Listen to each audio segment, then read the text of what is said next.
সঞ্জীব তুই কি রাধিকের সাথে প্রেম করিতেছ? মুই না কয়দিন আগে শুনলুম তুই রাধিকের মার সাথে লাংলিং। দেখ বন্ধু, তুই আমাকে মুখ খুলির কইস না। মোর আগত তুই রাধিকের মার সাথে তুই কত লাংলিং করছিস। তুই রাতের 12টার সময় যে তুই 12 বাজা দিয়ে যাচ্ছিস, কত যে তুই ঘর সন্ধ্যা বিরিয়া করছিস, আর তুই মুখে শিখে সর বাবা কোথা। এই বন্ধু চুপ চুপ চুপ চুপ, আমরা দুইজনের রাম ছাগল। বন্ধু তুই যতই কর, তোমরা দুইজন মা বেটি যে হইছে কাশ্মীরের 1 নাম্বার আমি। তোমরা মাও বেটি দুইজন নয়, উবের আরো ওখানে দিদি আছে পূর্ণিমা, ওখানে আরো দেখতে সেই সুন্দর জানিস।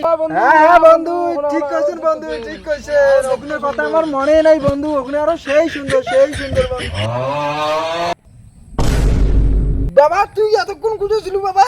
তুই কোথা থেকে আসলু? আরে টাকা পয়সা খরচ করিয়ে জমি জমা সব বিক্রি করে তোরে পেছনে মুই সব খরচ করলুম, এত দূর পড়াশুনে শিখেলুম এগুলি দিন দেখার জন্য। আজকে তুই মদর সত্যি বাবা মোর ভুল হয়ে গেছে, বাবা ভুল হয়ে গেছে। এলে আমি আর বাসি থাকলে এই মদ মুদ আর কোনো বালাই খাবার না বাবা, আমি এলাই ফেলে দিব।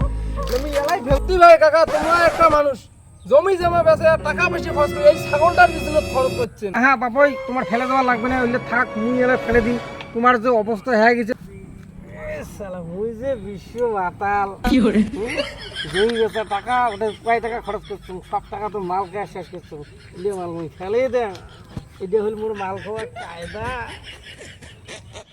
সি সি সি ভাই কাকা, তোমরা আমার জ্ঞান দিয়ে ফেলে দেওয়া মদ গুলো কেন করিয়ে তোমার খাওয়া দেখছেন? তুই তো মোর বাপ নমাস, তুই হচ্ছিস মোর অসুতা বাপ, অসুতা বাপ।